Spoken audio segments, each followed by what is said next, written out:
Assalamualaikum warahmatullahi wabarakatuh. Di sini nama saya Mesin Abdullah, NIM 2024, 10 Di sini saya akan menjelaskan dari modul data 4, sistem basis data A. Tugas yang pertama yaitu kita mengimplementasikan ERC laboratorium secara lengkap.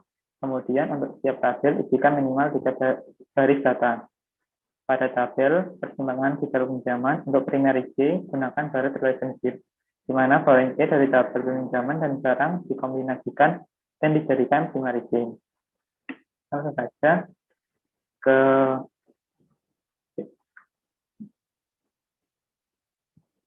ke posisi detailnya. Yang pertama kita membuat database terlebih dahulu. Saya membuat database laboratorium. Kemudian kita membuat tabel dari entitas jenis barang. Jenis barang sendiri mempunyai atribut, yaitu jenis barang ID sebagai primary key, kemudian nama jenis, variabel karakternya maksimal 50, 0 atau tidak boleh kosong, kemudian keterangan sebagai teks. Kita menambahkan pada entitas jenis barang, menambahkan atribut nama jenis sebagai atribut yang unik. Kemudian kita memasukkan atribut pada, kita masukkan value pada atribut yang tadi sudah saya bacakan. Ini value-nya sesuai urutan dari ini. Kemudian kita cek, jalankan seperti ini. Di jenis barang ID-nya utama 1, nama jenis laptop, tangan komputer lipat, dan seterusnya. Kemudian kita membuat tabel dari entitas lab. Entitas lab sendiri mempunyai primary key, yaitu lab ID, kemudian atribut selanjutnya ada nama, variabel karakter 50, tidak boleh kosong, dan deskripsi sebagai teks. Kemudian sama seperti tadi, ini urutan dari tabelnya. Kemudian kita masukkan value-nya. Value-nya seperti ini. Kita cek, jalankan seperti ini hasilnya. ID-nya urutan, kemudian nama dari lab-nya, dan deskripsi dari masing-masing lab. Kemudian selanjutnya kita membuat tabel dari entitas barang. Barang punya atribut barang ID sebagai primary key, nomor seri variabel karakternya maksimal 30 dan tidak boleh kosong, deskripsi sebagai teks, terus kemudian deskripsi tidak boleh kosong, kemudian jenis ID jenis barang tidak boleh kosong. Untuk jenis barang dan lab ID kita memasukkan foreign key dari ID jenis barang, definisinya dari jenis barang, dari entitas jenis barang, sama seperti lab ID, atribut lab ID kita masukkannya ke dalam entitas barang, definisinya dari entitas lab. Kemudian kita menjadikan atribut nomor seri menjadi atribut yang unik. Kemudian kita masukkan value-nya sesuai urutan di sini. Kemudian kita cek. Ini seperti ini. Kemudian selanjutnya kita membuat tabel dari entitas dosen. Dosen sendiri mempunyai atribut dosen ID sebagai primary key, NIP variabel karakter maksimal 30, nama variabel karakternya maksimal 50. Terus kita menjadikan atribut NIP sebagai atribut yang unik. Kemudian kita memasukkan value-nya seperti urutan yang ini. Ini value-nya. Kemudian kita cek hasil dari tabelnya seperti ini. Kemudian kita membuat tabel dari entitas kepala lab. Primary key-nya ada dosen ID sama lab ID, dan ID dan lab ID. Kemudian atributnya ada tanggal mulai sama kemudian tanggal selesai dan status. Tanggal mulai dan tanggal selesai ini berupa tanggal, date, dan tidak boleh kosong. Kemudian kita menambahkan dosen ID sebagai foreign key di entitas kepala lab. Dosen ID sendiri referensinya dari entitas dosen. Sama halnya dengan lab ID, kita memasukkan lab ID sebagai foreign key di entitas kepala lab, referensinya dari entitas lab. Kemudian kita masukkan value-nya ke atribut di sini, baik urutan di sini. Kemudian kita save. Ini hasilnya. Kemudian selanjutnya kita membuat tabel dari entitas UKM.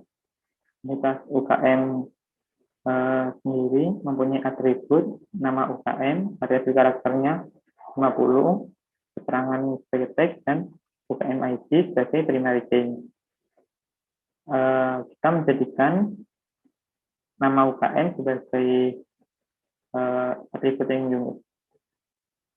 Kemudian kita memasukkan value dalam atribut UKM. Ini sesuai urutan yang di sini, kita masukkannya. Kemudian kita jalankan. Hasilnya seperti ini. Kemudian kita membuat tabel dari entitas kegiatan. Kegiatan sendiri mempunyai atribut yaitu kegiatan ID sebagai primary key, UKM ID, nama kegiatan, tanggal mulai, tanggal selesai, dan keterangan. Kemudian kita menjadikan nama kegiatan ini sebagai atribut yang unik, dan kita menambahkan UKM ID sebagai foreign key di entitas kegiatan yang kita ambil referensinya dari entitas KM. Kemudian kita masukkan value-nya ke dalam atribut kegiatan sesuai urutan yang ada di sini. Kemudian kita jalankan hasil dari tabelnya yaitu seperti ini. Kemudian kita membuat tabel dari entitas atlet.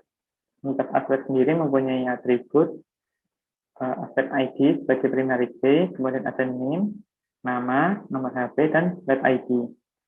Kita menjadikan name sebagai atribut yang unik dan juga nomor HP. Kemudian kita kita memasukkan lab ID ke dalam kita menambahkan lab ID dalam entitas lab sebagai foreign key. Kita menambahkan lab ID ini referensinya dari entitas lab.